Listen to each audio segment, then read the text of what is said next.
So welcome everybody. We are so happy to be here with you. You all have done so much work on yourselves, and we're so honored to be a part of this space and to be able to come through and speak to you directly. There's much that we have to discuss today and share with you. In some respects, we're not going to go into a great detail on it. In other respects, we will. So some of the subjects that we're going to speak about today are the dark night of the soul. We're going to speak to you about the healing process. We're also going to speak to you about the shift that's happening. We also want to, in the beginning here, just share with you some of the things that you probably already know, but want to bring some comfort to you.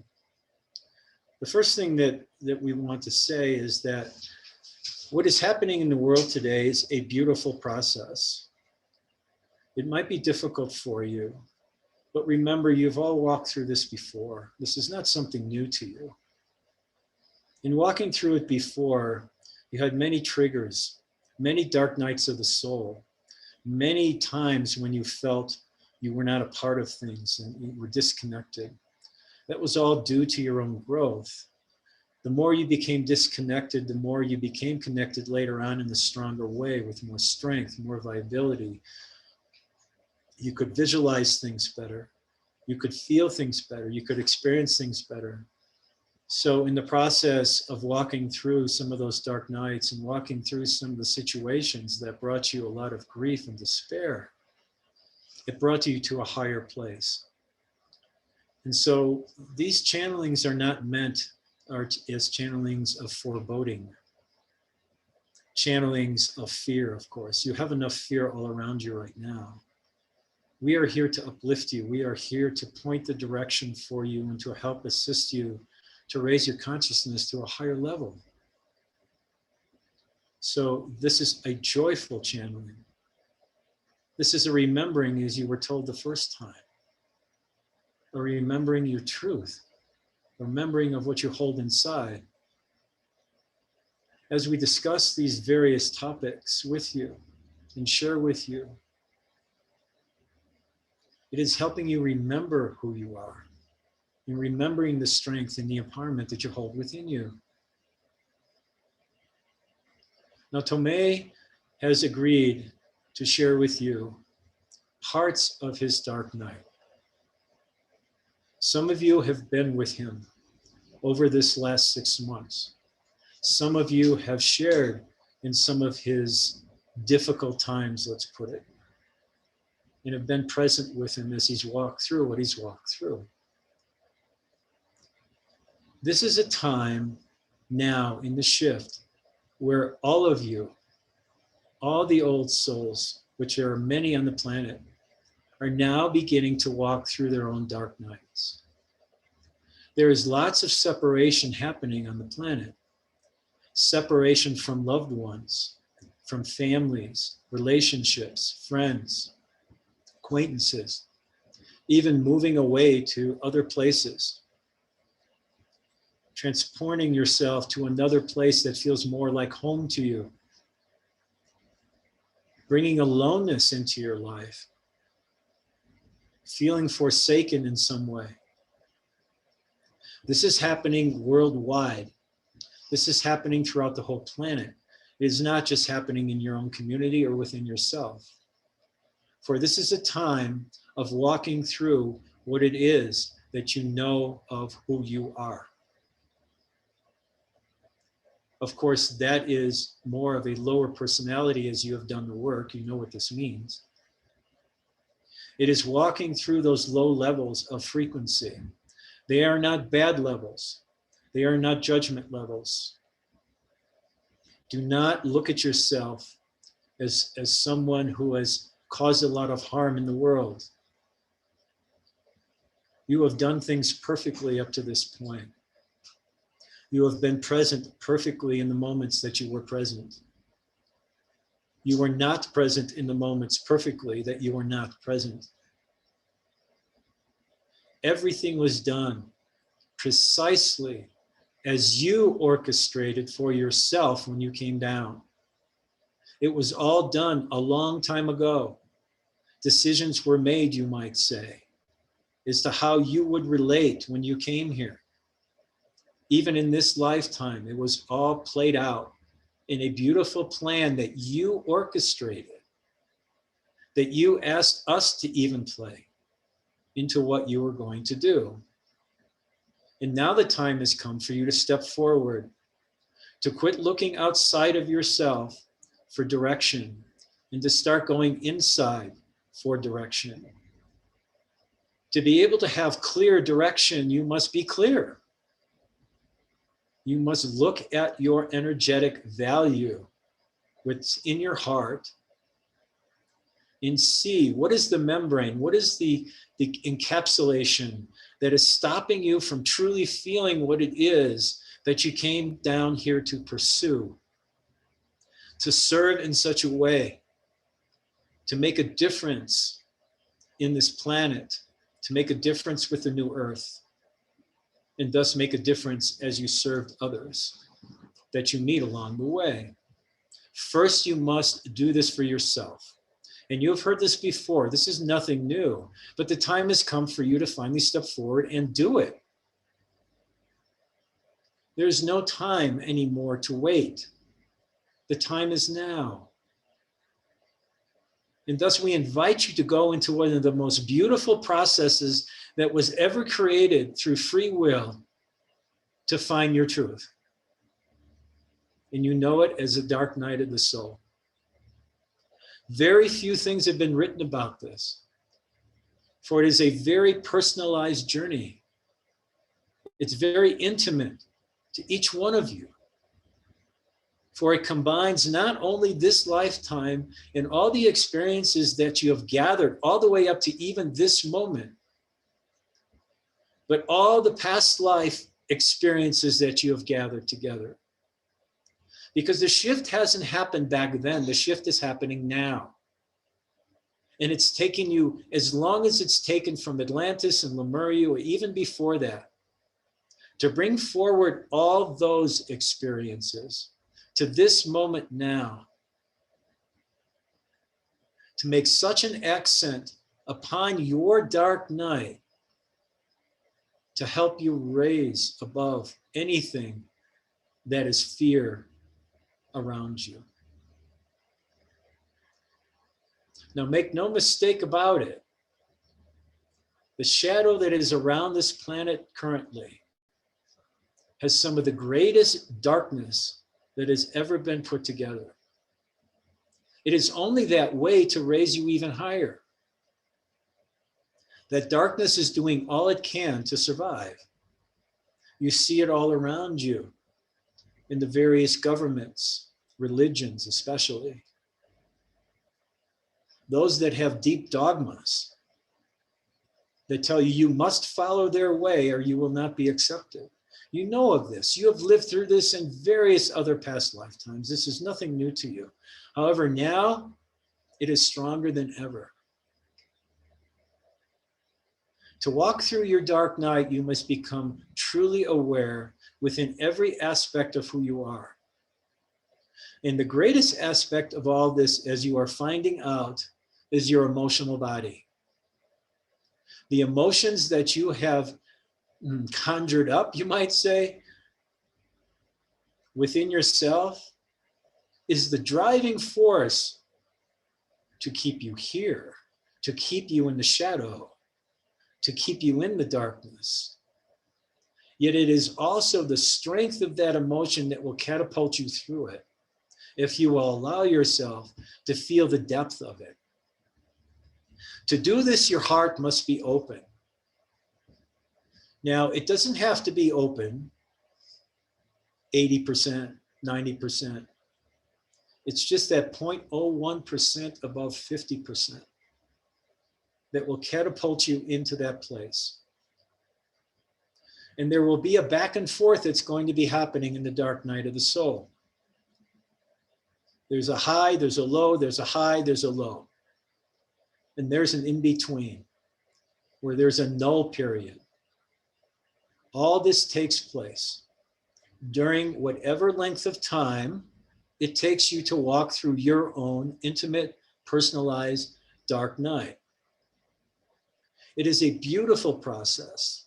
It allows you to feel the truth of what you've created and manifested in your emotional body. Not how somebody might see you, not how you're supposed to be. It is a truth of what you truly feel within your emotions, bringing them forward, looking them straight in the eye, observing them in some way, but really being a part of the depth of that emotion. If you were to talk to Tomei at this point, he'd say, bring a lot of Kleenex with you, many boxes, because there'd be lots of tears. And not necessarily tears of sadness and despair. Yes, they'll be there, but there's also tears of joy when the realizations you feel as you come out of one of these emotions, one of these situations, and absolutely realize that you have. The dark night is there to assist you. It is not there as a guilt trip. It is not there as a judgment that you did something wrong.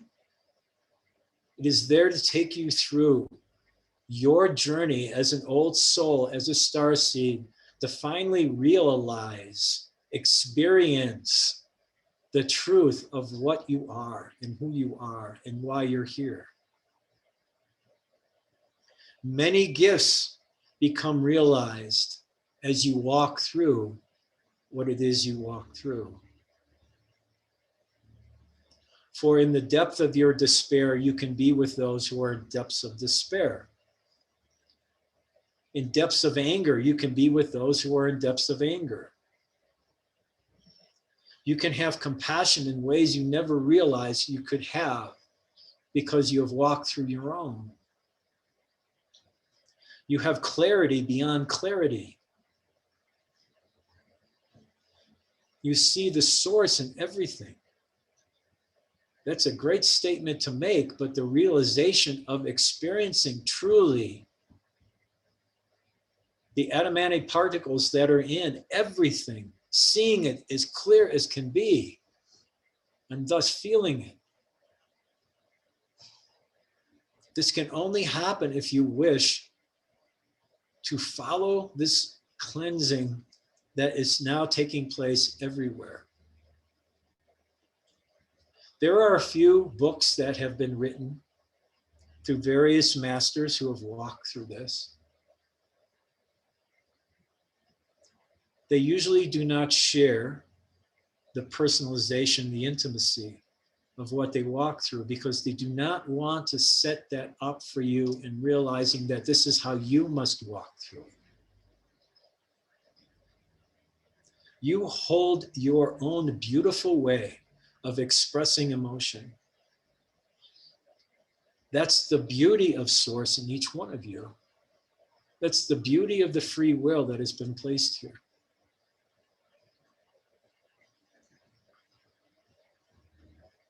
Usually the beginning stages of the dark night of the soul begin with a door that closes. It could be a loss of some kind. It could be a job loss. It could be a relationship loss. It could be a loss of somebody that is so dear to you that you never saw it coming. And sometimes it can be a shock, somewhat like a head-on collision when something happens in one moment and it's over. These can be the most striking. You have various movies that have been showing the dark night of the soul and some of the different aspects of them. The first step that takes place in the dark night of the soul is shock. And with shock comes confusion. And with confusion, there is a lost feeling. And as this catapults you into the emotional body, that feeling then becomes so strong that some of you will even feel that there is nothing left to live for. There is nothing left to be here for. In its worst case scenario, there are suicidal tendencies. There is no reason for you to exist. Therefore, suicide becomes an option. We would suggest to you, and Tomei has discussed this with some of you before, that when those tendencies show up, they're a red flag.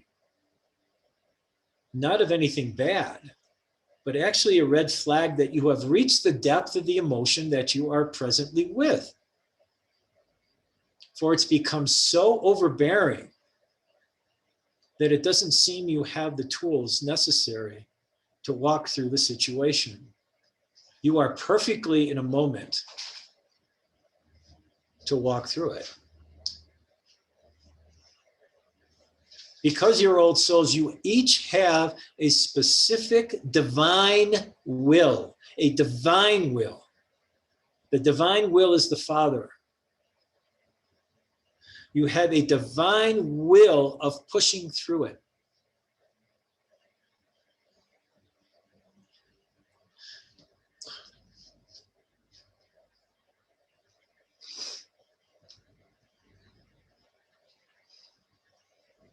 Need to give him a moment.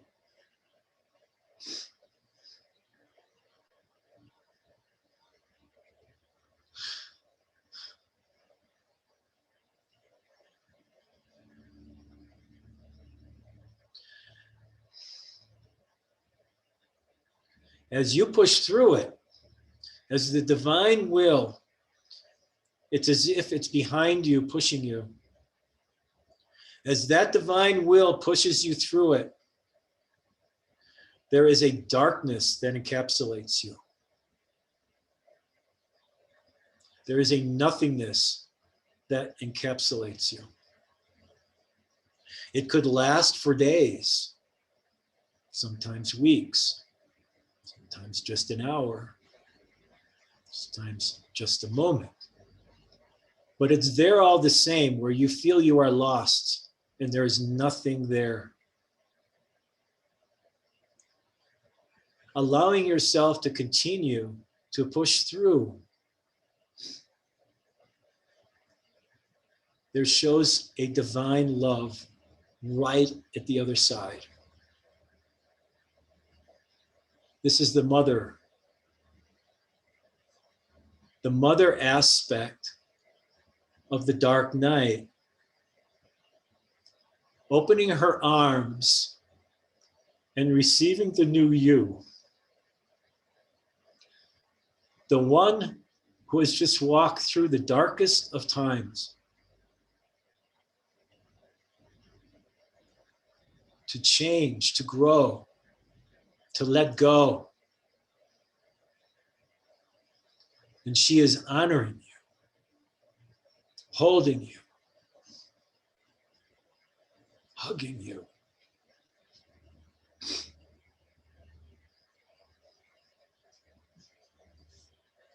This process happens multiple times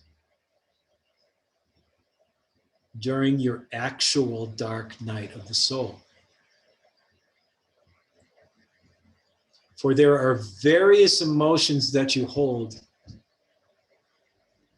that must be dissolved to find your truth.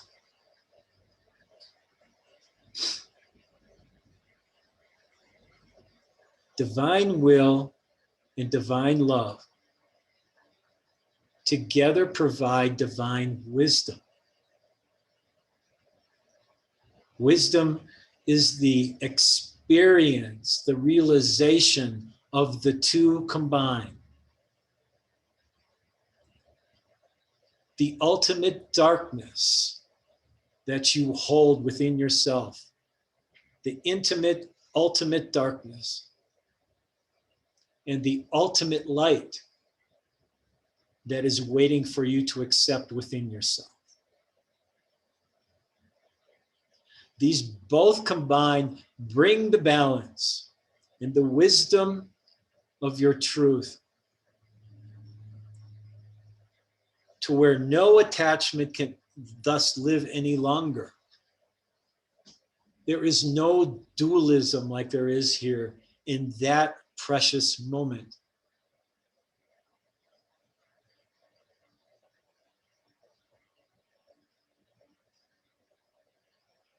You might stay there in that precious moment for a while, just to soak in what it is that you just did. There is a period of exhaustion, for you've used everything you have within you to bring this combination full fold. You used all of your physical ability and actually all of your etheric ability as well. It is a wholeness. It is a melding, a realization of carrying your soul up to the highest place in that moment that's possible.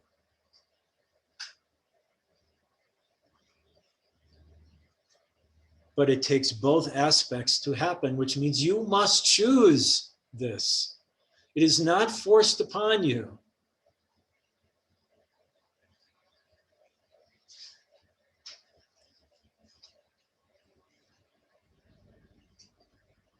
Understand that that is just one moment in the dark night of the soul journey. For there are more to come. There is much to let go of. We are not here, again,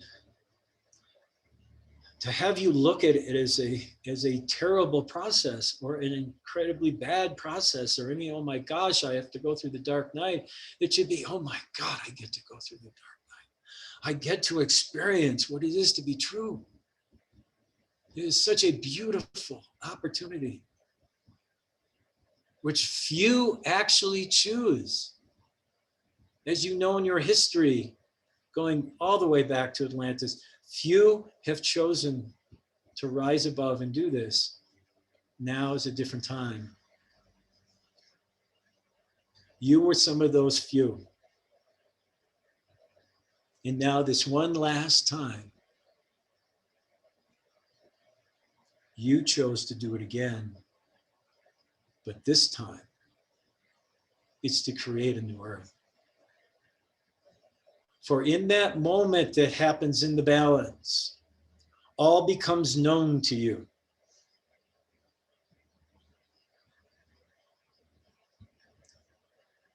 The sphere of divine wisdom is now present. And you can reach into this moment and feel in your heart what it is that you will make a difference as. And begin to create that through feeling.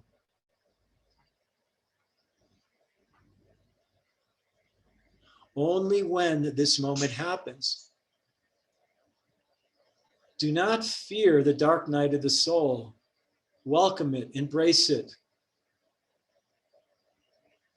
For within it is the next principle we will talk about shortly. But first you must realize the energetic values of what is being held in these emotions,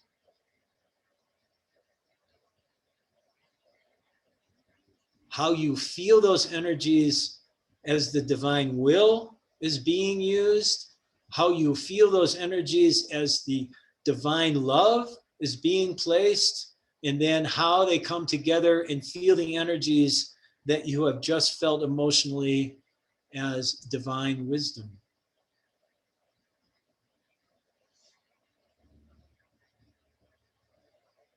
Yes, you are becoming a spiritual alchemist, which we have talked about before in those moments. Many of you are questioning at this time that you're going crazy.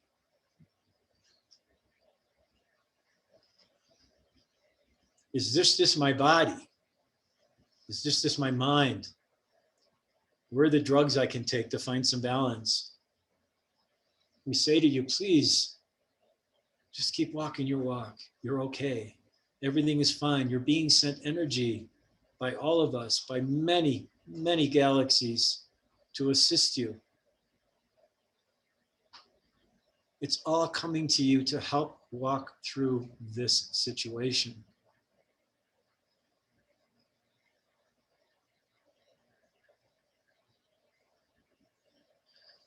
The greatest gift that you can project out once you are somewhat finished with your journey with the Divine Mother, Divine Father, and finally wisdom, is the ability to start manifesting a different feeling, melding the low frequency of judgment that is all over the planet. This is one of the greatest gifts that we can give to the new earth. We give it to you from above, but you must manifest it here. As you continue on your dark night of the soul, and you go deeper and deeper into the many emotions that you still carry to help raise you to a higher place, you can start realizing for yourself how you are beginning to manipulate energy. And that's not a negative statement. That is saying of using energy in a very, very best of all type scenario. You will not be fighting against judgment. You will be presenting an option to the judgment to change into a different energetic field.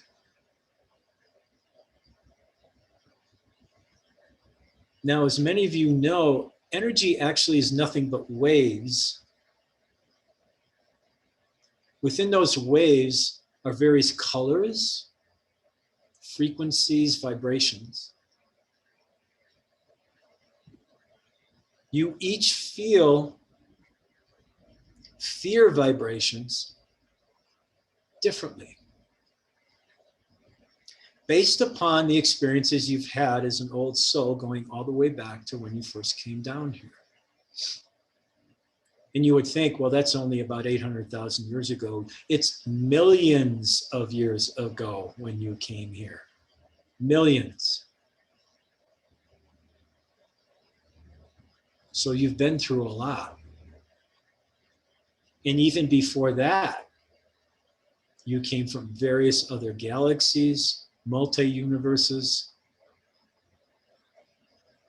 providing the same opportunities there, releasing the same energies there, and coming here to do the same once again. You recognize these various feelings of intensity, you might say, less intensity, in your own way because of the experiences that you have had. To be able to shift those energy fields, you must be well accustomed to them. You must know them truly. As they come to you, you can feel them. You can ask within your own heart at this point to shift them. How is that done? That is done basically through the Divine Mother. It's done through love. It's done through a sense of compassion. Not feeling sorry for her. That's judgment. It's through a sense of knowing that this energy feels better served with a higher frequency at this level. And you go about your business of being able to first feel the energy as it comes in, being with it, allowing your body, both physical and etheric, the ability to truly feel it completely. This is how you do it completely. For there is no getting around something quickly, or a scapegoat way, or a quicker way. The only way is to feel what is coming to you completely. Then you know it, and you know how to be with it. And to be with it, then you know how it can serve better in whatever way that might be. That is not a judgment saying something's worse or anything like that. As you know, it is just the opportunity to see in that moment, can this serve in a better way through my own heart? I can feel that through source. And I go about my business by transmuting that energy to a higher place. You have now become a master. It's a spiritual alchemy.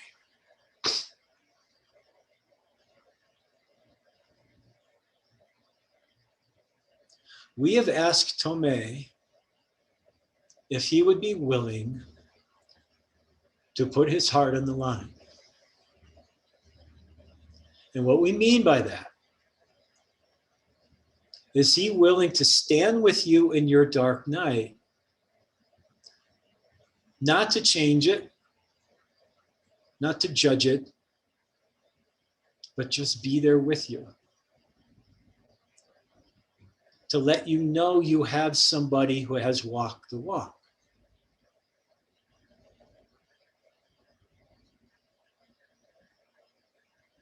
For he has come to the end of his second one. And the time has come for him to move into a different place of service. He was honored by the question. And of course, his answer was always yes. Even though many of you have judged him. Yes, you don't think he knows that? The greatest gift that you can give another is to take their judgment, transmute it into a higher frequency, and send the judgment back is compassion.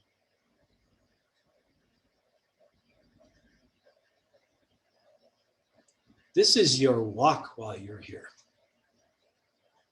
This is how you create the new earth. You learned this, call it a technique, this spiritual alchemy. As you walk through your own dark night, making the realizations and the understandings and the feelings that all that was coming at you is what you have created yourself. And you learn how to shift it and change it, rearrange it, work with it. So you can turn it into something that is of a higher frequency. You might say anything that's above the frequency of fear. It doesn't have to be something off the charts. It just has to be a minute amount of intensity that is greater than the fear that came to you. And judgment is fear.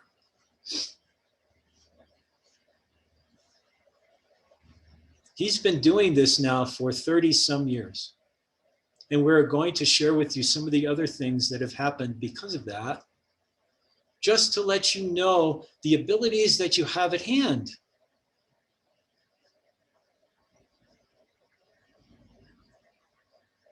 It's not going to take you 30 years. Things have changed.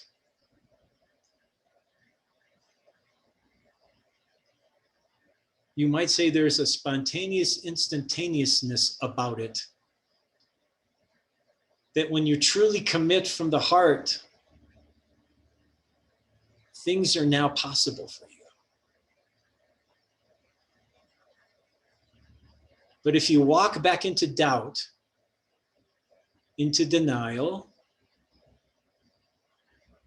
it vanishes very quickly. So it's a tough walk. Well, you're an old soul and you've walked it before. The dark night is upon you. It is ready for you. Anyone who wishes to come, there isn't necessarily a moment you have to wait for. You know when it begins, believe us, you know when it begins. There is no question. Some kind of drastic change takes place and you feel lost. We would suggest that the lostness feeling, the aloneness feeling, is what you can watch for.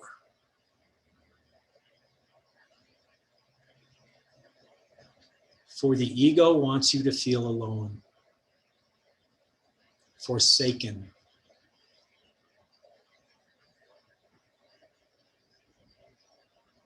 Yeshua went through two as well. His first one was his walk through the desert to come face to face with his truth of his ego before his great mission was to take place. For in his great mission, he must be clear. He must truly, every moment, come from compassion. There cannot be an ounce of denial, doubt, judgment within the walk.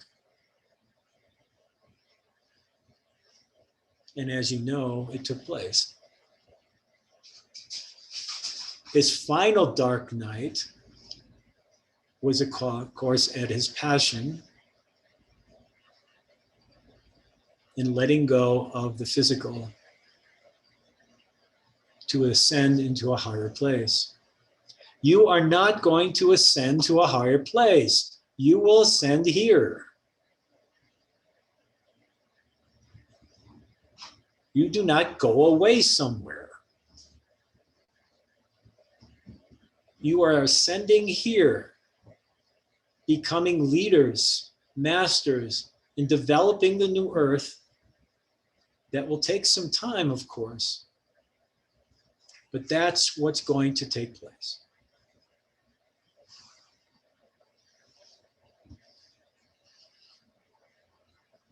So if you so choose, he is willing to be with you in whatever way you wish. Believe me, he's not looking for more to do. He's just looking for more ways to serve.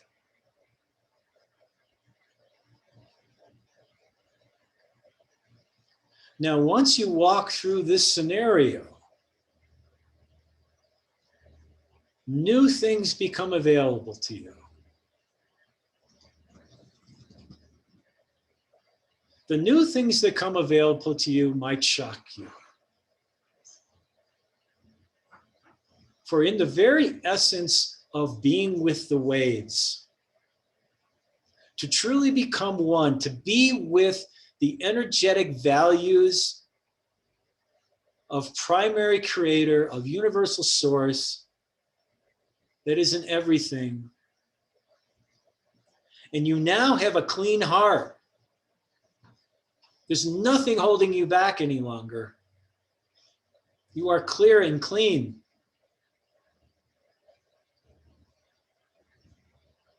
In Tomei's way, it's very difficult for him to do this because he walks around on the planet and he sees the pain and suffering from not only all of you, but from everywhere he goes. And it can be very difficult to be with this kind of pain and suffering.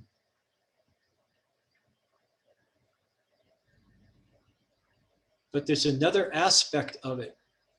In being with this energy and being with these things, you begin to realize that you have a chance to place seeds there. Seeds of growth, seeds of non-judgment, seeds of understanding, of acceptance, of humility. In the midst of the judgment, not caring how they grow, not caring that you got to be the one to put water on the seed.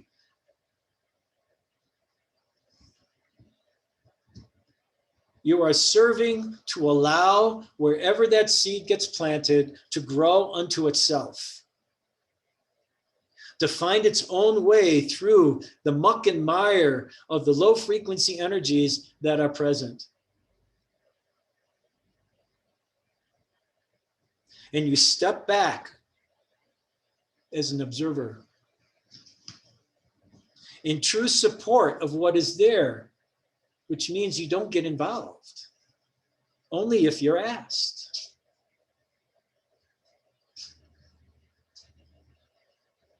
You might get the feeling that this seed says, can you just give me a little bit more water? The person is reaching out to you.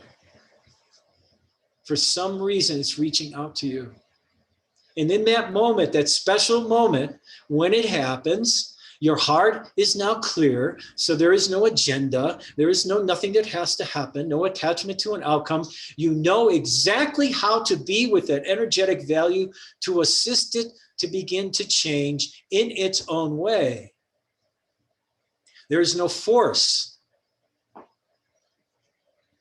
This is the truest of humility.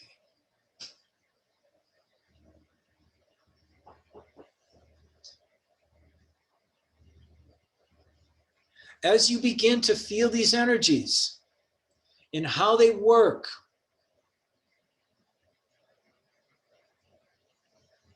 the healing process can now begin.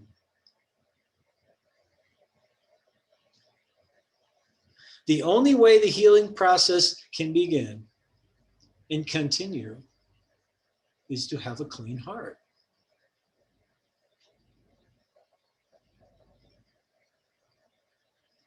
You might say it's like being a conduit.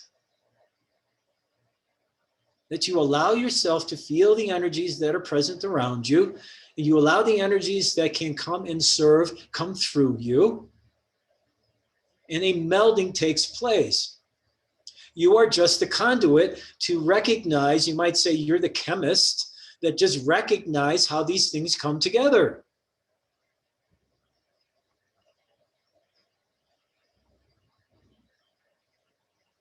That's the beauty. You are a participant, but you don't need to see the end result. You know it's going to be the best for all. So to participate in these healings, these situations where the seeds are planted, begins to allow you to grow even more. Because as the healing takes place and a new energy is formed, there is a gratitude that comes from it, that comes back to you, because you have done it in the pureness of your heart. Your mind is not in the way any longer.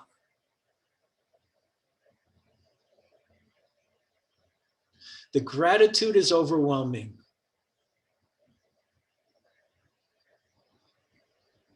You feel it in such a depth that you want to do it again. It's almost like you can't get enough of it. And you must be careful because, again, you can't be walking around with an agenda. You would be going backwards. What takes place at this moment is you become more aware of the opportunities. You're not in the dark anymore. You're now awakened. And those opportunities are everywhere.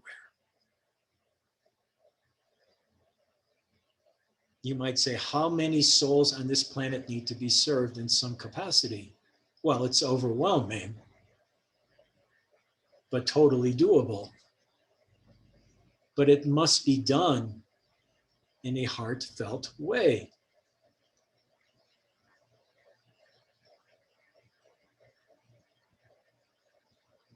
Each one of you have provided that already, and you don't even know it. There is a miracle that has happened in just this last period of time. As you all came together and sent out an energetic field to an individual to heal, it actually happened. It was not supposed to happen.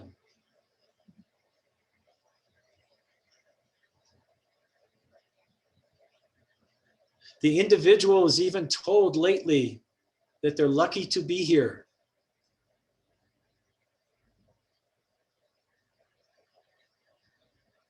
But Tomei knew different. He began his healing process back when he was in his 30s. He came to us before any of this work that he had started began. He had a friend, his name was Rick Boren. Rick played basketball with Dr. J, and some of you might know who that is, some of you won't.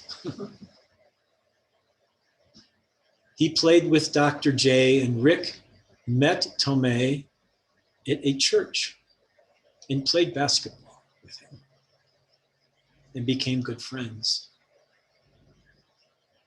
And to make a long story short, Rick received cancer. And in those days, the only way they could heal was to open you up and take it all out and zip you back up, and hopefully it would hold. They cut Rick from his throat down to his penis, cut him open completely because it was everywhere, and took everything they could.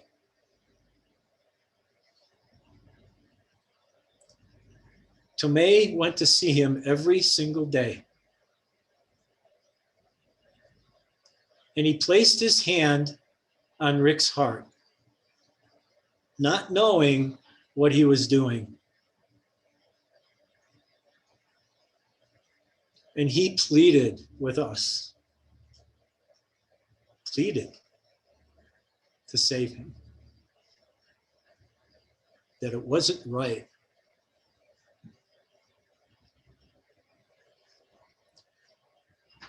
Rick's wife at the time left him during this because she could not take it.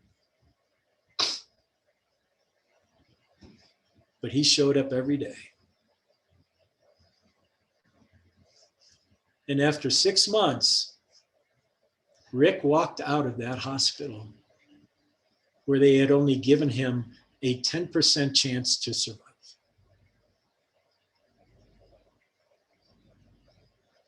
They said it was a miracle and that he would never play basketball again. And Tomei sat with him and said, "You're going to play again. I can see it." He used those exact words, that he could see it. And Rick played again 8 months later.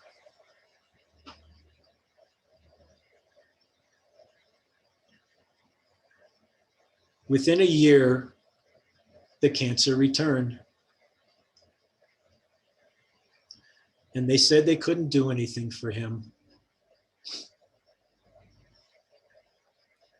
And Tomei finally went to see him for the last time. And Rick looked at him and said, "Don't ever let anything get in your way. Be strong." And those were his last words. That was the gratitude that he got back for giving Rick and assisting him to find a new way to survive for a little bit longer, to enjoy what he enjoyed so much.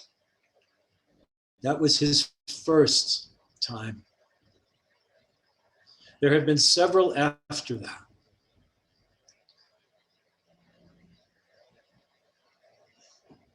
And now he lives it. As many of you know, you have seen him do things that are impossible in a way. It is because of the energy, the waves, the ability to be with the energy, visualizing, seeing through the possibilities that are there, not doubting in it, but knowing it's true.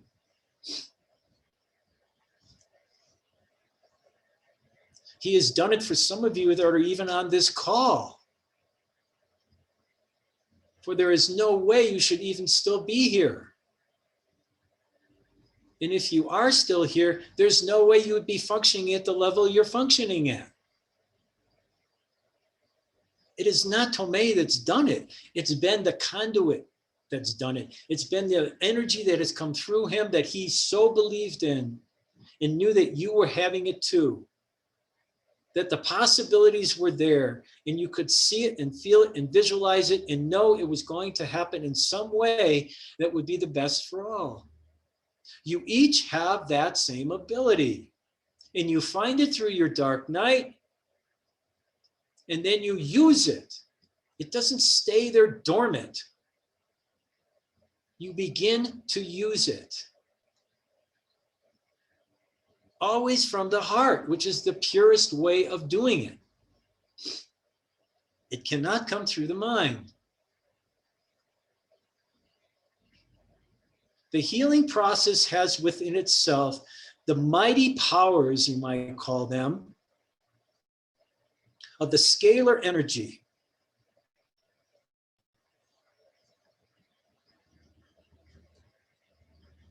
If someone would please get one of the crystals behind Tomei that's on the table, just grab one that's in the blue towel so he can bring it forward to show it on the screen.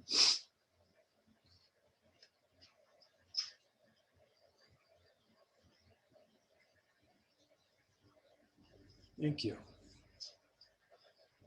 This is what is called a Vogel crystal. Now it's a pure crystal from Brazil, and the crystals must be pure.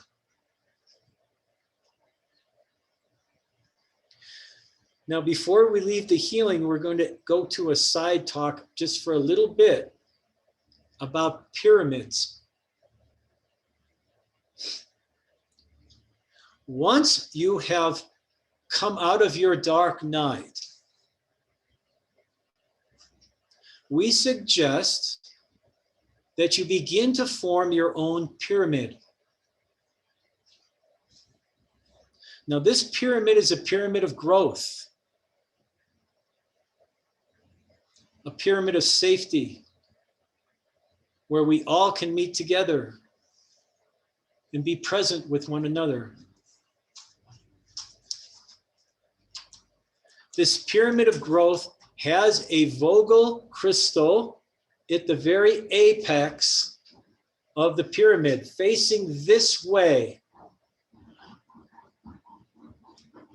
For as the energies come into the pyramid and come down, they come down the top here. These are all cut in a golden mean spiral, perfectly aligned. So as the energies come in and come down into your pyramid, they're pure. It is a pure essence of energy that comes down into your pyramid and starts filling in the pyramid. At the bottom of the pyramid, we would suggest that you have Saint Germain's violet flame energy. You can simply look up any picture of what that might look like. It's pretty simple. But the healing energy of the violet flame is at the base of your pyramid to continue this process of allowing energy to come into your system, cleanse and clear you, bringing in this energy more into the system over and over and over again.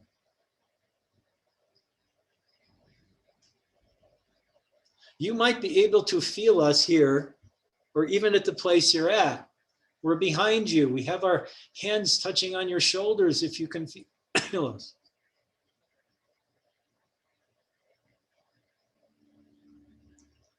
His pyramid surrounds his entire house. It is why you feel so comfortable when you walk in, for we are all here in that pyramid.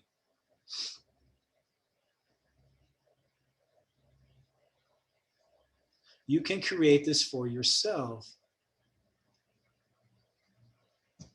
Once you create this pyramid, it's a four-sided pyramid. The sides of the pyramid, you might say, look like glass. They're very transparent, but they're made out of gold adamantine particles. It's the highest frequency of God's source energy.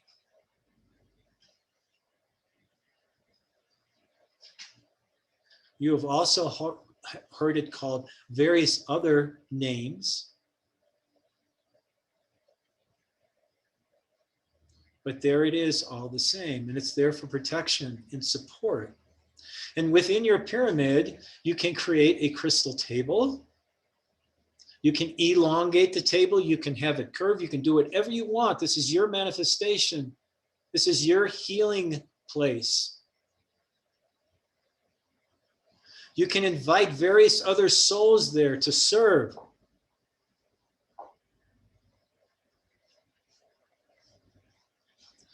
You can start beginning to heal yourself and understand how you can manifest energies, visualize, go through the heart, project that energy out into the pyramid, into the visualization that you see.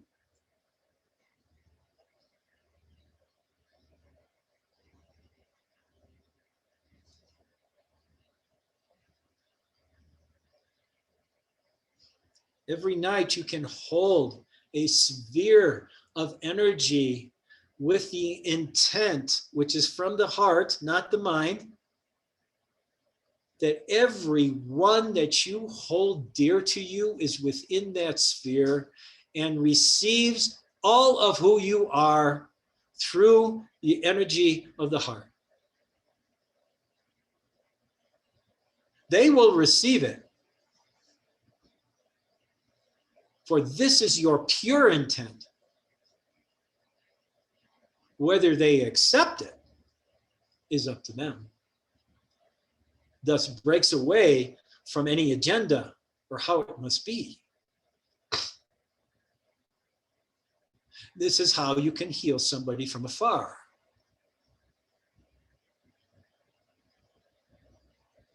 You might say you're being with them in an astral realm. You're being with them sometimes in bilocating.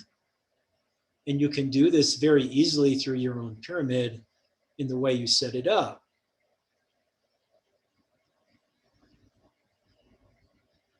Now, getting back to the healing processes that are available to you, are uniquely available to you in the way that you express, experience, and manifest energies. You become a little bit more versed in how to do these things as you continue to do them.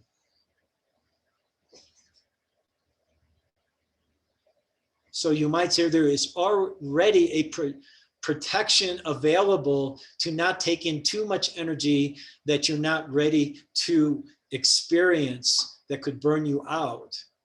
But as you continue to bring in new energies and then become more accustomed to how they feel, and you are actually allowing them to come through the heart and so on, you become stronger and stronger and stronger, and you build and build and build.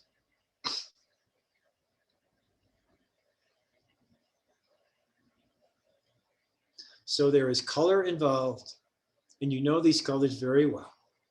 You know the vortexes on your body. You know all about the rays of color.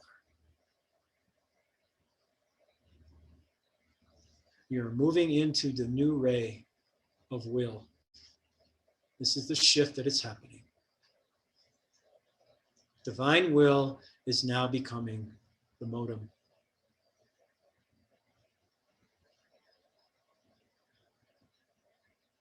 There is much healing to take place.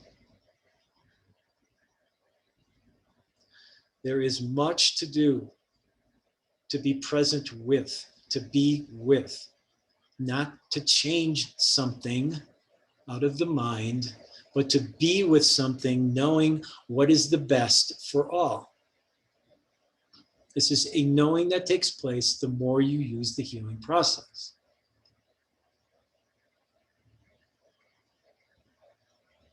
There is a knowing, a beingness that says the best for all is for this person to not survive.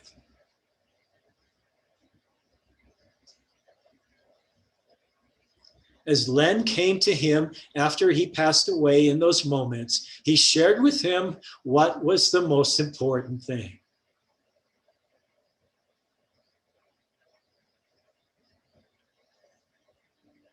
And now he is fulfilling that. For some of you in the next years that come, to be present and share with Tomei, he is only manifesting what was found in his heart through his connection with his great friend. It will be a beautiful process in ways that are unfathomable. But this is what we share with you to let you know that this is what you have available to yourselves. Those openings are there.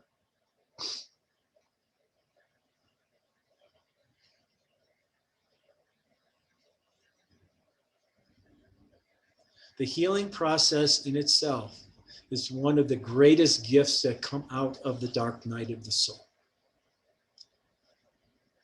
The realization of how to use the energies in such a way for the best of all, to raise consciousness into a higher place. When you all healed this individual that happened lately, that energy was implanted on the new earth.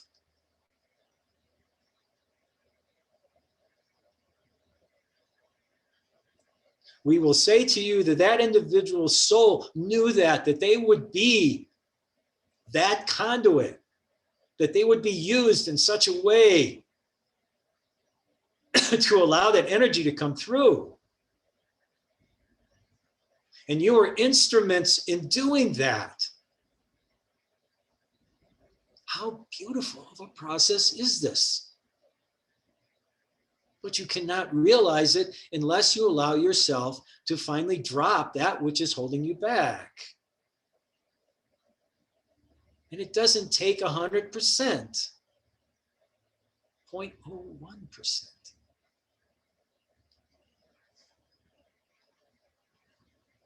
You might say, well, that's not really asking very much. Oh, that 0.01% is a lot to ask, because it's everything you think you are.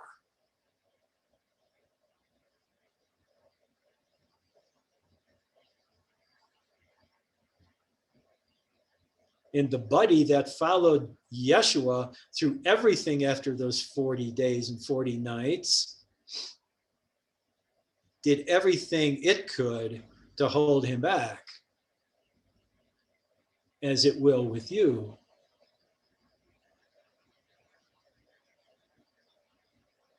We would also say to you in that process that the more it comes to you, the better. Because it will assist you to go farther, showing you things that you didn't know were still there. It has to go into its bag of tricks and pull out the greatest of things to hold you back. That is a gift to you. You don't have to go dig it out. It'll do it for you.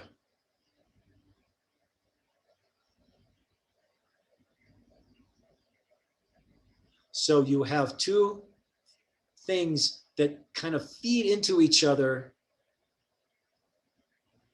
that also feed into the next principle. But we wish to again place some strength in forming that pyramid for yourself.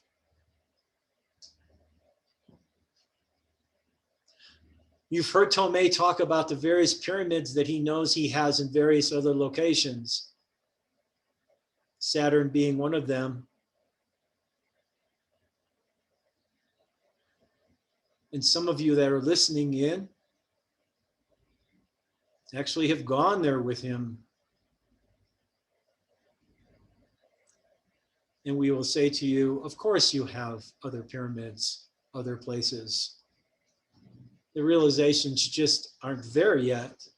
But as you continue to grow in your heart space, don't be surprised that you're drawn to certain planets, star systems, galaxies. Some of you have done the work identifying your own star, not knowing where that star might possibly be, but knowing there's some sense of home to it. The first time many of you even recognized that through the experiential workshops that Tomei presented, it brought tears to you.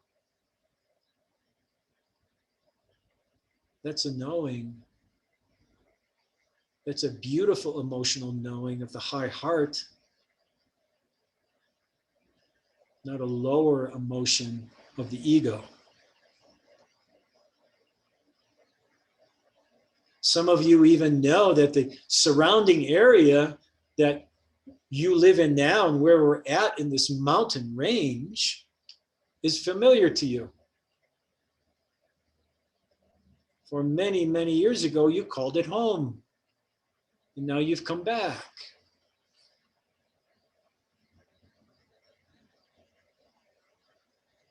Your pyramid can assist you with traveling, recognizing the more depth of who you are and where you've been.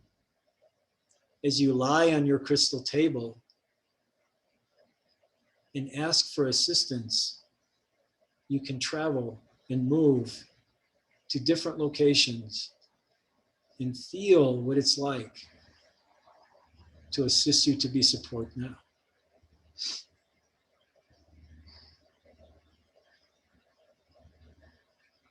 And so now that leads us into what we will talk about finally, is the shift that is happening right now. We will share with you that in these moments of shifting that's going on, the energies that are changing, there's lots of energies, of course, coming into the planet that have already assisted the earth to raise itself to a higher place. The earth itself has its own body, its own ethereal body. It's alive, and it shifts and changes, has been.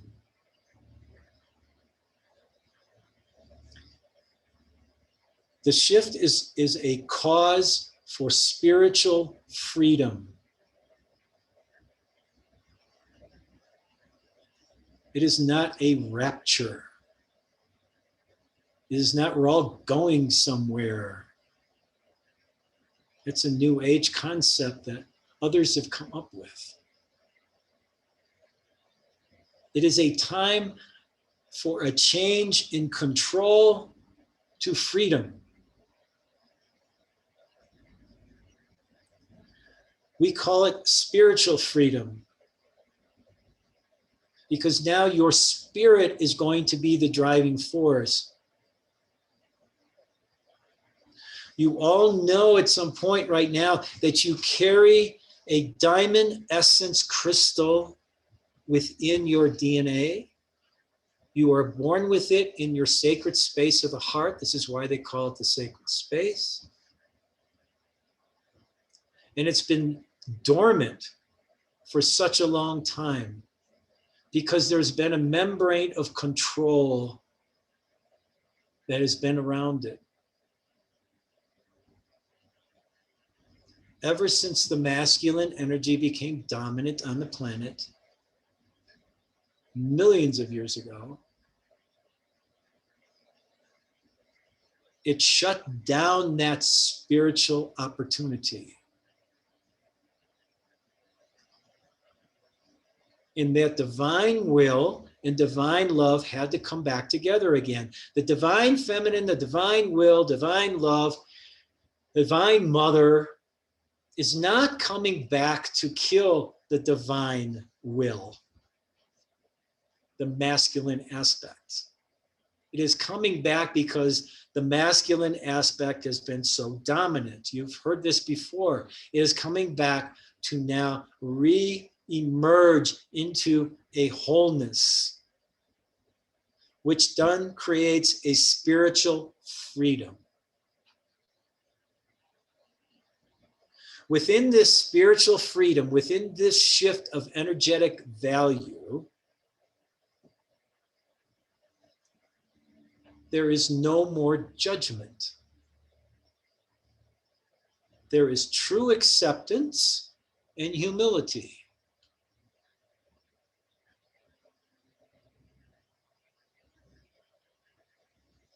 Now we're going to share a very simple story for you. One that Tomei has just begun to share. As he sat there and shared it this last time, he realized that it wasn't him, of course, that was sharing it. It was us. And he loved the story. He even said it, geez, I need to do this one again.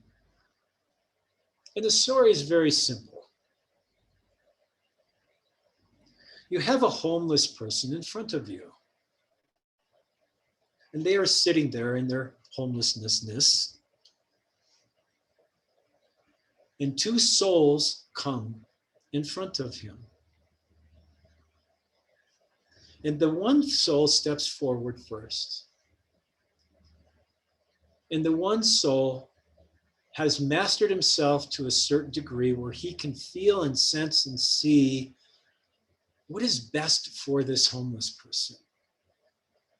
Not what most would do, but what actually is best for this homeless person. And he steps forward and gives him a gift. He gives them a gift of abundance and says, please, find a way to feed yourself. Feel comfort in your stomach and feel it in the rest of your body. And let the energy rise up and fill you up completely so you feel whole. And then walks away. He's not interested in seeing and making sure that this takes place so that he knows his gift was a true one and that he feels good about himself, that he provided the homeless person with this beauty and this feeling. He actually knows it's going to happen. It doesn't have to be there to receive any compliments. Now the other person is watching what is going on. He has no idea about this feeling that's being generated. He just sees that the master, we call it, has given him a certain amount of abundance to feed himself. He says to himself, I will give him more than the abundance that he gave him. And he will feel better. And he will thank me. And people will see how wonderful a person I am. And so he goes about doing this. It gives the person all this money, you might say, abundance, so he can feed himself for days. And after that, he even says, come to my house and I will feed you there as well. But he makes sure others are watching.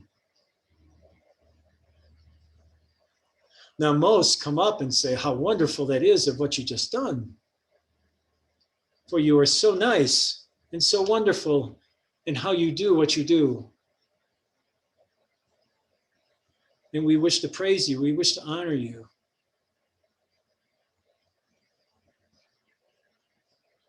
Now, what is the difference here? It's pretty obvious. Most people see this other one as being nice, and the other one that walked away is not so nice. Yet, which one was the true essence of giving?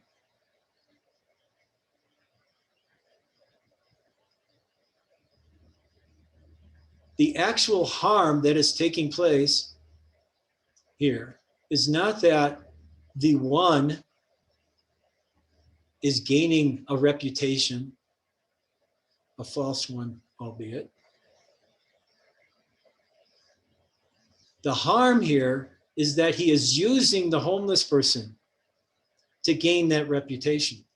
He is stealing the energy out of the source of the homeless person for his own benefit. He is not giving, he is taking.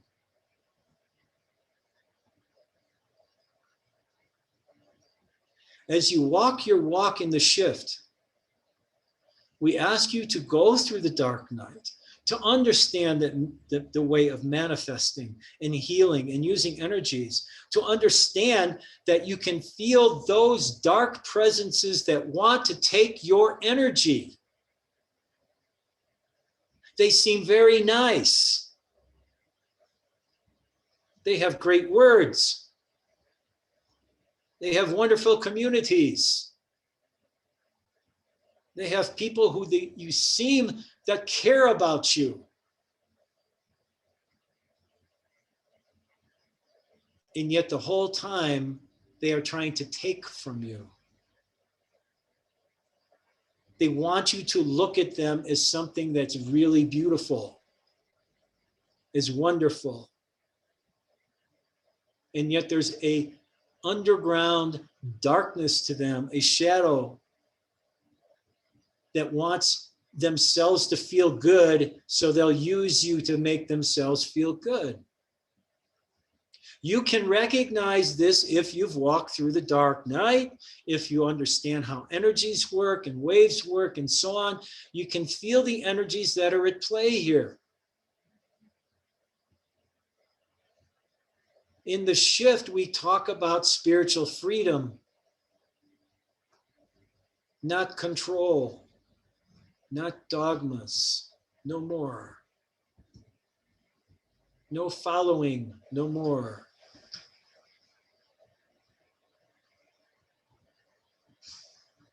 You might even look at everything that's being said today as a dogma. And all we will say is, you're not being told you have to do anything. You're being invited to accept that there is more to you than what one book will tell you. To not follow anything, but to use what you have in your heart, in your etherical body, in your physical body, to find your own way. This is spiritual freedom. This is the shift.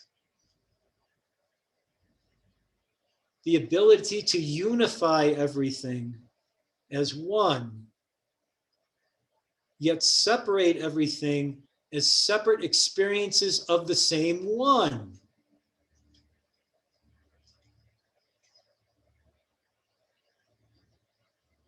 That was the basis of many of the religions in the beginning. That was the basis of what you might call the governments that we created in Lemuria and Atlantis, other planets that went awry because Ego got involved. Greed got involved. Control got involved. That was just part of the process. You're now at the other end of that. You know from your own historical way of looking at things that there were 7 root races. This is nothing that's new to you. And now you're moving back towards the one. You've gone down to the lowest point. We've now turned a corner, and now we're here to help you, and we're moving back. And as you grow into that understanding, there are processes to assist you to continue to grow. And you can use them in whatever way you wish. And we are pleading with you to use them. It's easy to go backwards, you might say. Some of you have, and it hasn't worked out so well for you, has it? Because once you're awakened, you're awakened.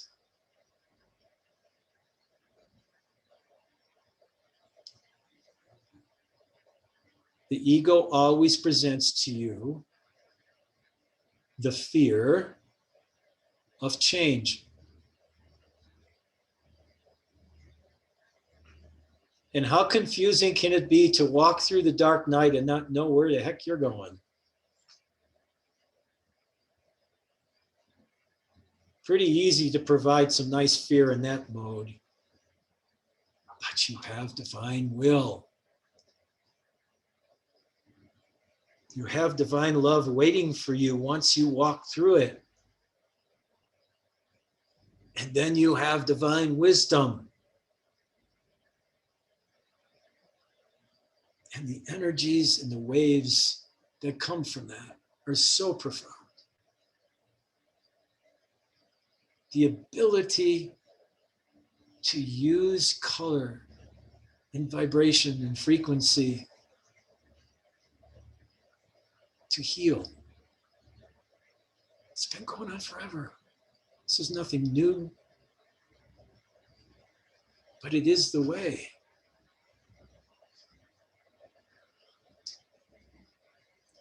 You were told the last time there was a question about the vaccines. And the answer was, hold your energy high and nothing can touch you. In fact, as it comes into your system, you can reverse it. You can provide a higher energetic value to the low frequency energy they wish to put in you and turn it around, shift it, meld it, and raise yourself up higher with it. But there has to be a knowing. It's not a doing. It's not a thinking.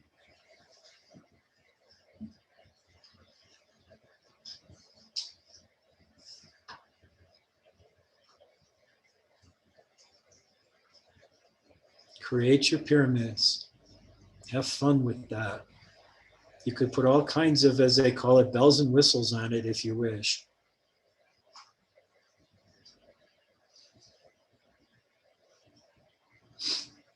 It can be any color you wish.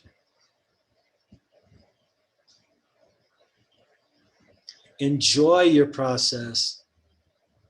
Enjoy the dark night of the soul. Welcome it, embrace it. Be joyful with it, for it's taking to a place that very few will go. And it's not to compare yourself, of course. But the beauty that lies within you is there to finally explode. Explode into the new spiritual freedom that's about to take place. And you are a part of that. And we are honored to be a part of that with you. We are always here with you. Always. Every second of every day. And all it takes is one minute feeling in your heart, and you know the truth.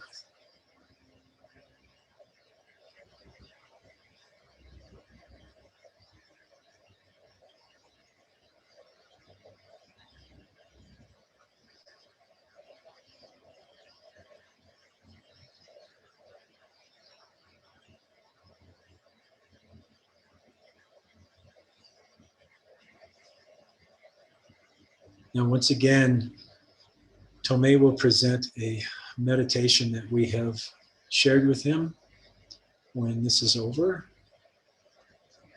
If there's any questions you wish to ask, you may ask them now.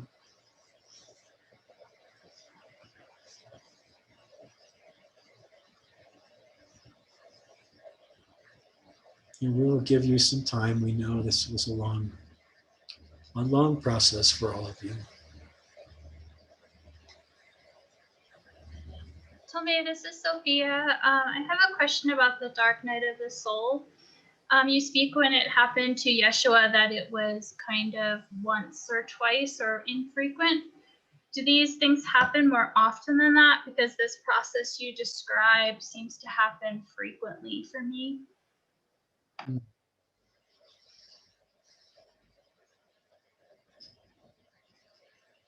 There can appear what seems to be many dark nights that come along, but there is no doubt when you are letting go of all of who you know you are, as opposed to many ones that might arise. If there are several mini ones that seem to happen back to back, there might be a specific letting go process to heal yourself that's taking place. So as science, your science obviously has proven to you, and science has shown that stress in your world is what causes most disease, and it's emotionally based, that for you to function in a better way in this third dimensional world is to release specific emotions and not the overall dark night of the soul, which is you might say, a clearinghouse of everything that's there. So yes, there can be many dark nights, and they're just, everything is important on your journey. There is nothing that is not important. And so everything has a place for each individual and is intimate to each individual. The dark night of the soul, the true dark night of the soul, is truly an erasing of everything that you knew you were.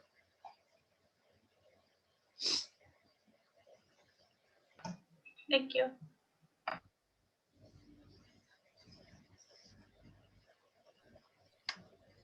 Tomei, it's Bill. I asked a question last month via the chat about a major shift in my work and what I'm bringing to the world. And you gave an answer that was, I will call affirmative to the direction I was headed. In this intervening month, I have been flooded with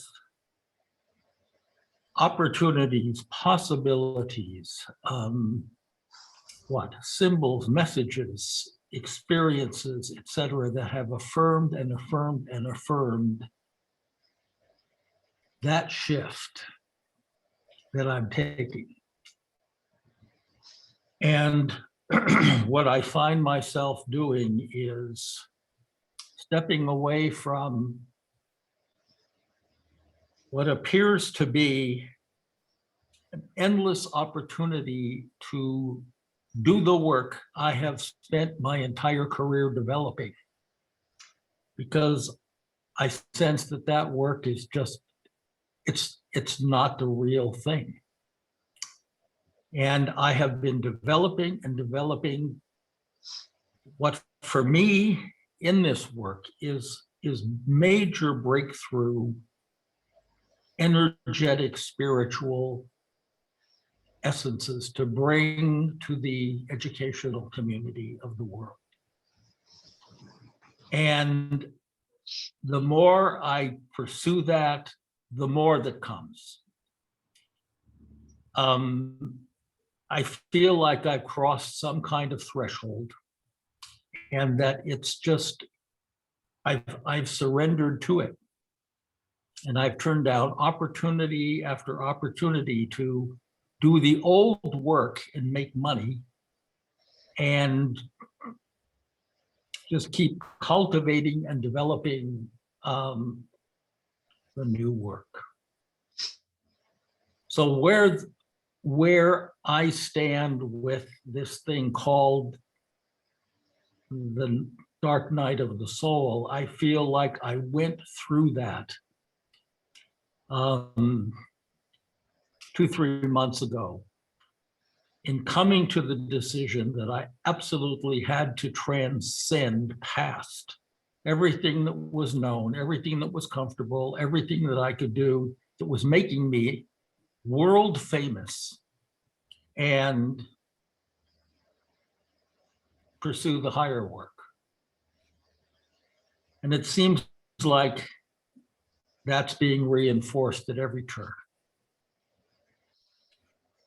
So I'm asking simply what you perceive about that, what you perceive about that, and if you can offer me any future perspective.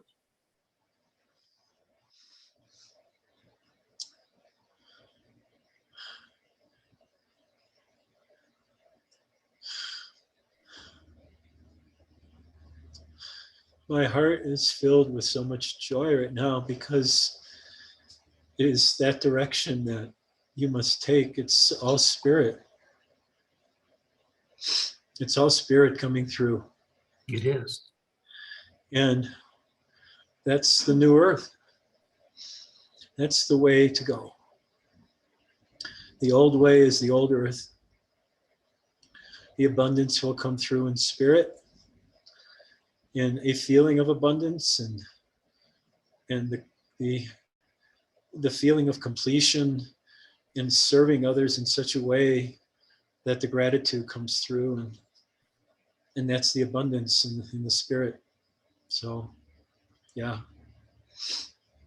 incredibly strong. Thank you. Thank you.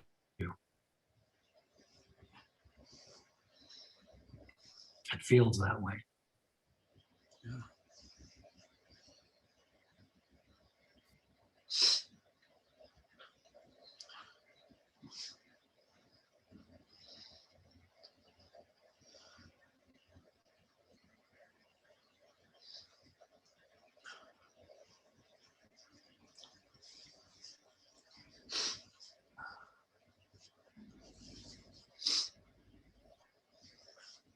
May I ask about the pyramid?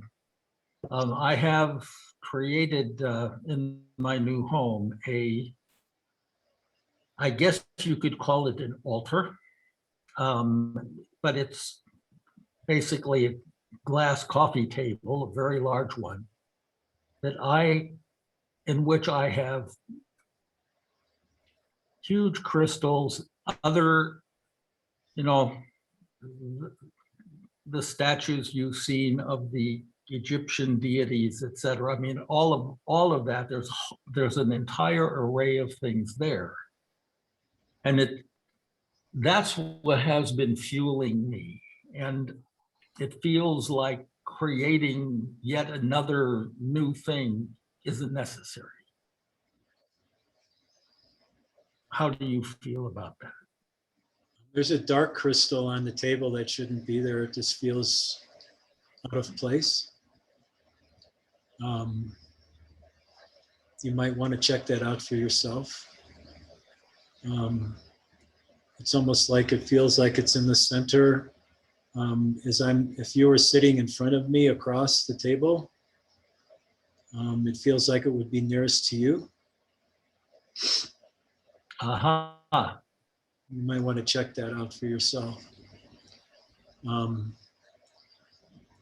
pyramid that is being shared is one of, it's very large.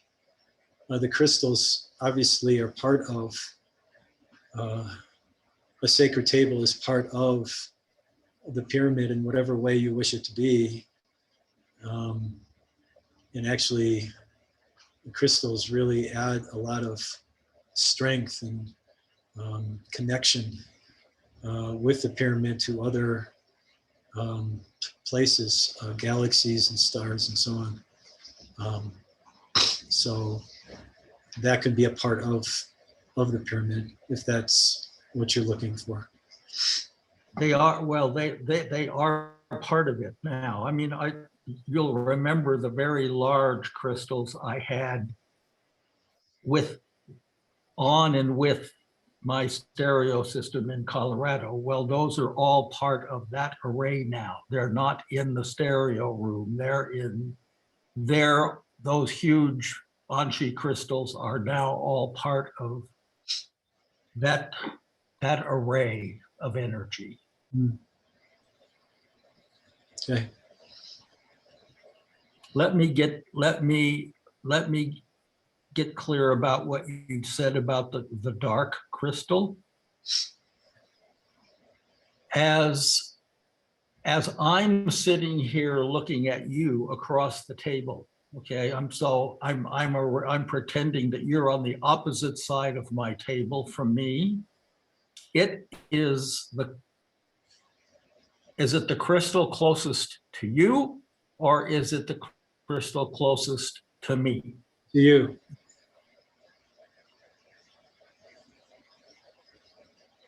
Wow.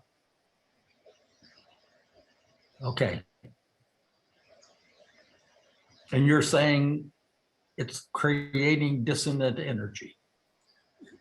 It's out of place. It doesn't belong with the other crystals. That's just what it feels.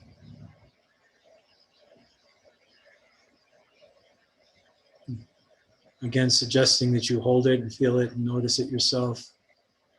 Allow yourself to go into your heart and be present with it. It might be holding something that must be let go of. It could be holding something that you weren't aware of. I don't know. It just seems it's not balancing things there.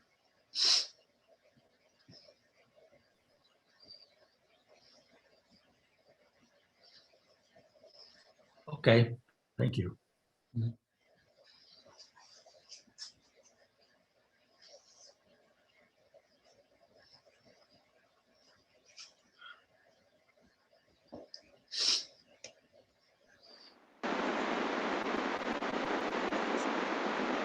Hi, Fatmi. I was wondering what the name of my personal guardian angel was.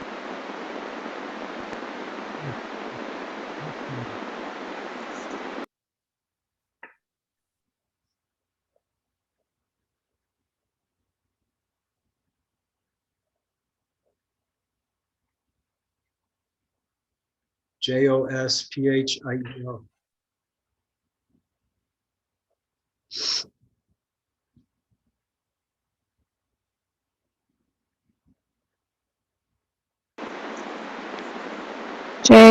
Josphio.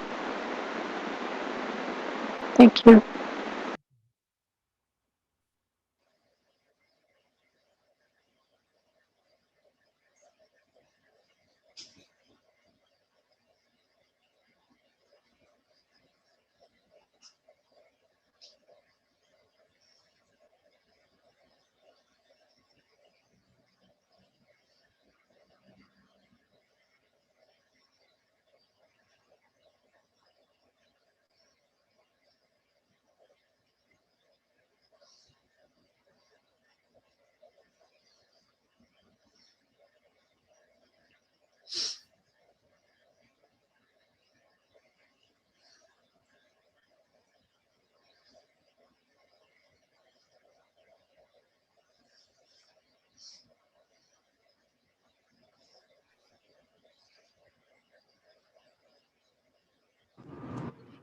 I have a question regarding whether you have any insight in terms of how we can meld the healing that you spoke of earlier, of higher frequency, with the things that we use as healing in our current culture and society.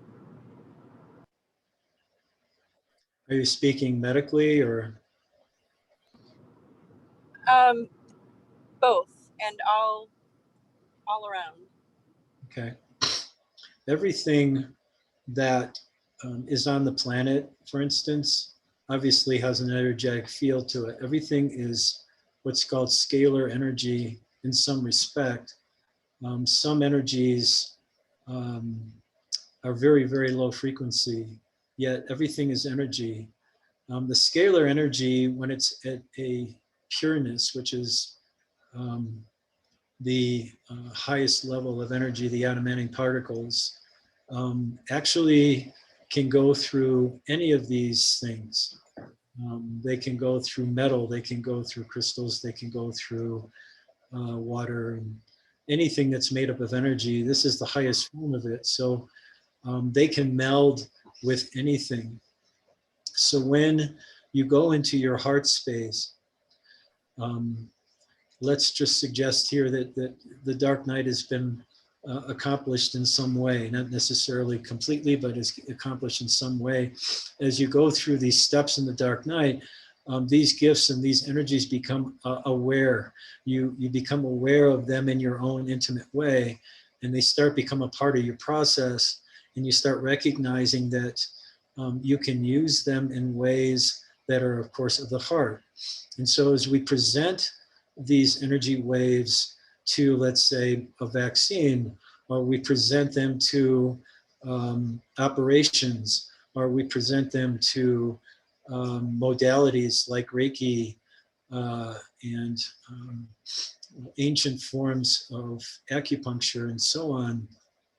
What they do is they actually enhance the ability for healing to take place.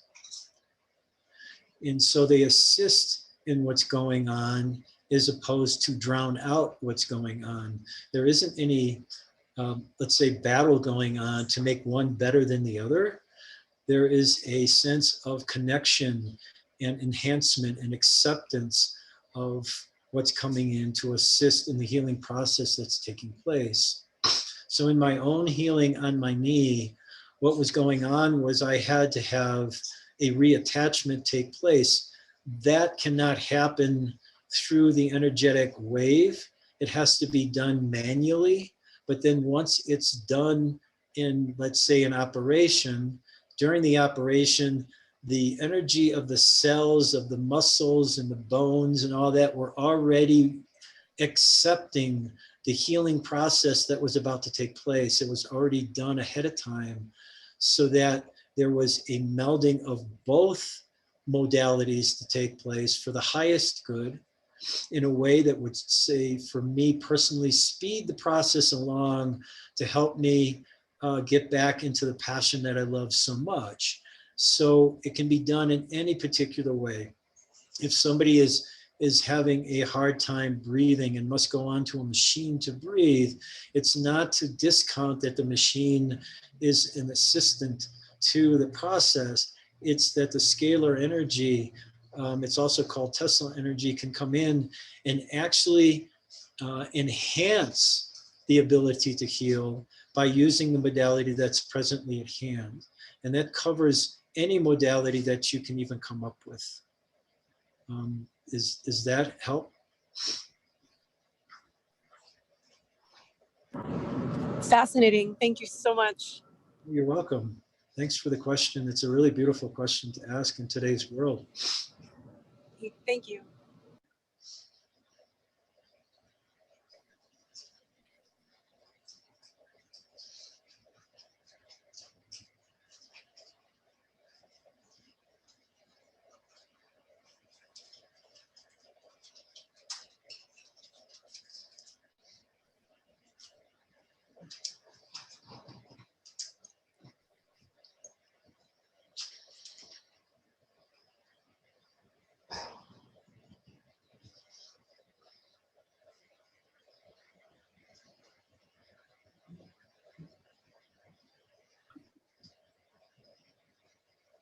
Tomei, it's Bill again. I would, you said something earlier that evoked an experience we had together in one of the healing ceremonies several years ago, where I literally went out of my body or my soul went out of my body, or something like that happened, but there was a separation between physical self and soul self. And soul self was wanting to, quote, go back home. And that was to the galaxy called Andromeda. I've thought about that many times and feel that rather than this incredibly disoriented and disorienting energetic disruption that happened at the time, and you literally compelling me to come back into my body, my physical body, to create the connection again. I have the feeling that having that kind of experience again is something that I could, I'll just call it handle. I don't know what better word is, but experience in a more coherent way. And I don't know if that's idle speculation or whether that's an authentic awareness of what would be possible now. Not that I'm inviting that to happen, but I just feel like I'm in a very different place. Yeah, for anyone, actually, one must be careful in doing that kind of traveling, in that it's not through the mind. When you did it through your mind, wanting to go there, and that mind was the driver, which didn't have protection. And because there wasn't any protection, it took off so quickly that you were left in what is known as kind of like a no man's land. Yep. You can't come back. It's happened to various individuals. It's actually been written in books here and there.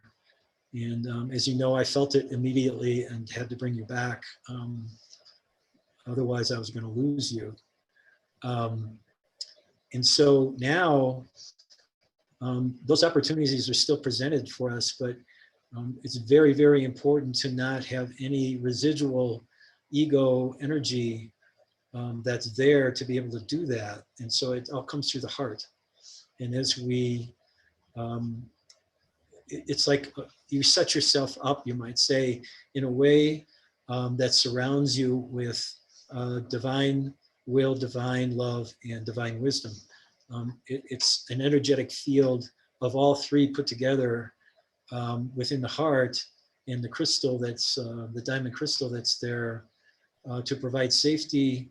And there is no agenda to actually go to Andromeda. It's a feeling and an intent. And if it's for the best of all, it'll just happen. But then it's happening because it's the best for all. And there is no fear or anything that's going to come with it. It is done in a very, very beautiful and pure way. Does that make sense? There was, I'll just simplify it. In one of my experiences in the desert, in that fire experience when I was going to the desert, there was a feeling in one of the latest experiences of being lost. And literally, I mean, it was an overwhelming feeling of having lost my identity and not knowing where home was, having no home. Okay, I felt nowhere was, quote, home. And in that whole sense of hopelessness, helplessness, loss, alienation, lack of identity, etc., all of that has shifted radically now. And so there is no sense that where I have to seek home or go home or find home or attach to the birthplace of the soul, whatever it is. It's where I am now is just in an incredibly more accepting and open place of allowing rather than urgently seeking. Yeah, because So, the opposite is actually a definition of where one has to go, and that's ego. When I go into the heart, there's no definition of where I have to go. It just is. well, that's what I guess that's what I'm saying is there is no urgency to have to go anywhere now. Right, correct. And I don't think that if that same kind of experience would happen, I mean, it would be That's out not, of a totally different kind of energetic space. you're presenting fear to it right there, and you want to be careful with that, because All right. if you are past that point, then you're going backwards now because you're concerned, well, what if that happens again? That's ego coming back in and trying to pose a scenario that creates fear. So Okay. just be careful with that is all I would No say. no scenario. Yeah, no, Don't need to do it. Period. Right. Thank you.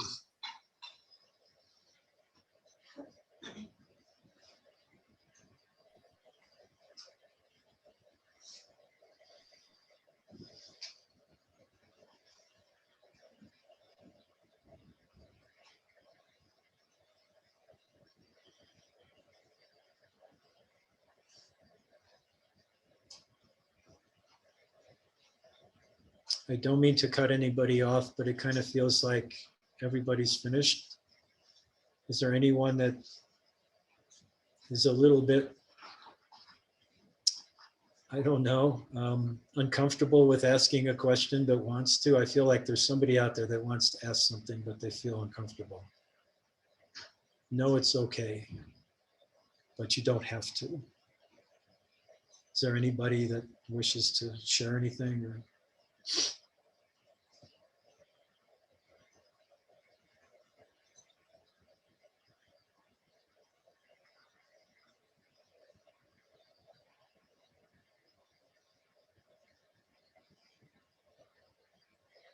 Okay, so let's go ahead and do the meditation now. I saw Bill speaking, and Bill, I muted you. I thought you were done and just forgot to mute your microphone. I'm sorry. I said, I miss the experience of being back there with all of you. is what I- Yeah, we miss you too, Bill. I miss you telling me that my language isn't working out so well. You've improved a lot. You can thank them for that.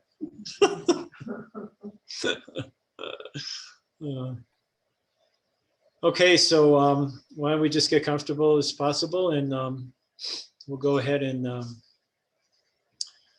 we're going to do we did the infinity breath last time. We're going to do that to start off. What that was, again, if somebody's new, you're going to take an in-breath, an inhale from the heart center. The inhale is going to come out the back of the heart and up over top of you. The inhale does, then back into the heart. The exhale then goes through behind you again, comes around the bottom of you and comes back into the heart. So you're creating this infinity symbol. So it's inhaling, exhaling. So that's the infinity breath. The second one we're going to do is what's called the sacred breath. And so we're going to do 7 of those. What you do is you inhale, expanding your stomach. And for some of you that might have a hard time breathing, I'm just going to count to 3. So you inhale, 1, 2, 3, and not that fast, but 1, 2, 3. Hold, 1, 2, 3. Exhale, 1, 2, 3. Hold, 1, 2, 3. And then we go back. Inhale, Hold, 1, 2, 3. Exhale, 1, 2, 3. Hold, 1, 2, 3. And that's a full breath. And so then we do 7 of those. And that's called the sacred breath. So we do the infinity breath, going over the top, coming back down on the bottom. And when we're finished that, we're going to do the sacred breath. Okay? So let's just take a few minutes, take a few deep breaths.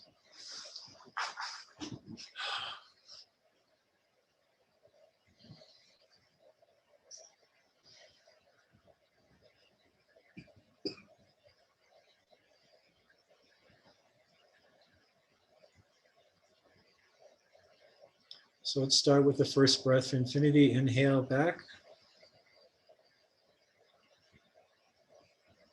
Exhale.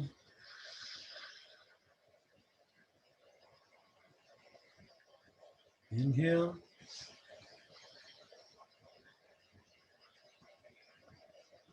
Exhale.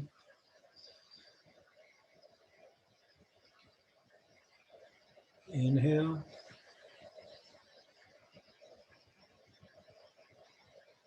Exhale.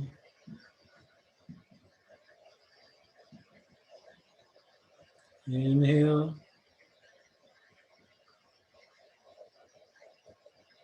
Exhale. Inhale. Exhale.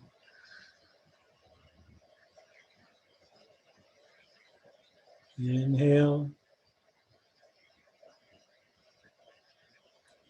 Exhale. Inhale. Exhale.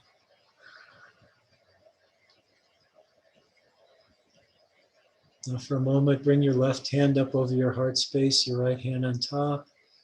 Just allow yourself to be present here for a short time. Feel the energy coming into the heart. Feel the adamantine particles coming in, filling up that heart space, enlivening that diamond crystal that lies there for you.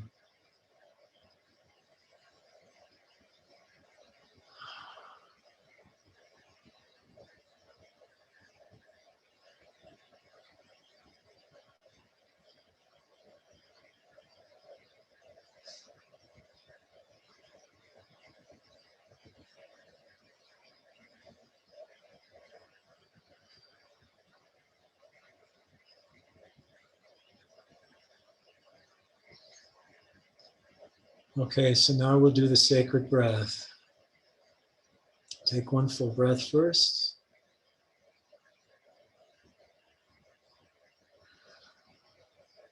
Now inhale, filling up your stomach for a 3 count. Hold for a 3 count. Exhale for a 3 count. Hold for a 3 count. Inhale, filling up your stomach, 3 count. Hold.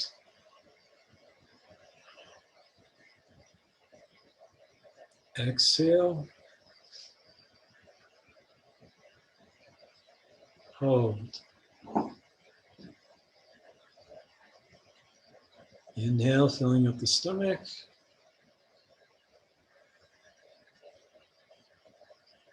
Hold.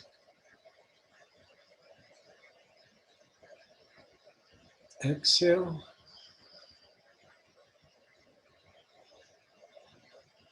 Hold. Inhale.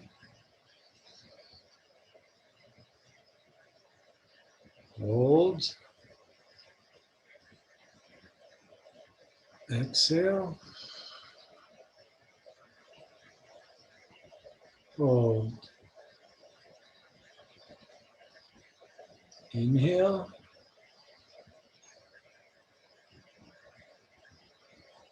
Hold. Exhale. Hold. Inhale. Hold. Exhale. Hold. Inhale.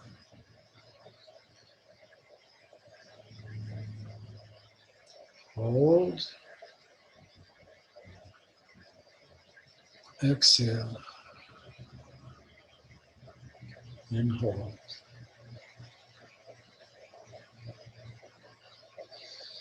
So again, allow your left hand on top of the heart space, right hand over, and just be present with the beauty that lies within your heart.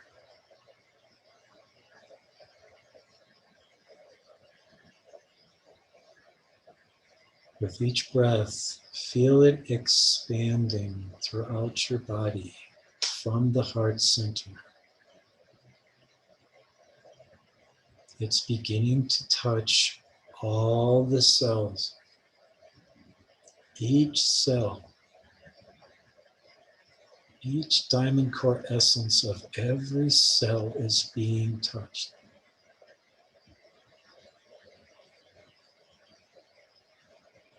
All the way down to your toes, all the way up to the top of your head. You might even feel or sense the buzzing.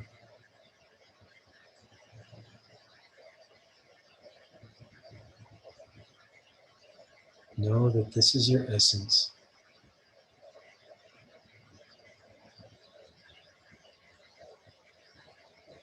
This is your true beauty. This is your home.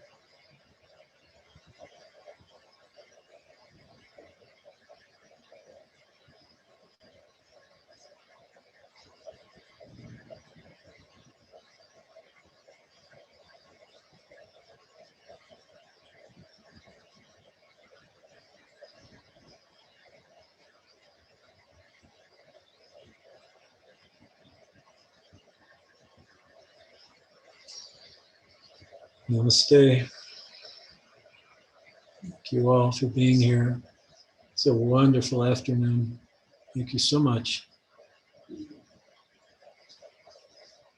As you come back, I'll hang here for just a little bit. If anybody has any questions they want to ask, or if you wish to sign off, thank you for coming. We don't have a date yet for the next one. We'll figure it out before we disband here. And then I'll send out another email to let everybody know when it's going to be. So anybody have any comments they'd like to make, or any questions or thoughts or anything?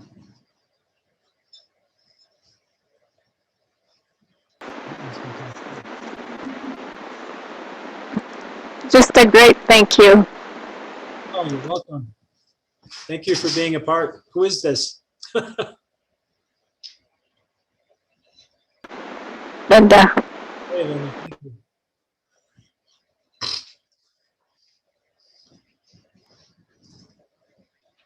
I would just like to say hi to Mark and to Brandon and Brenda and Molly and who else is here that I know.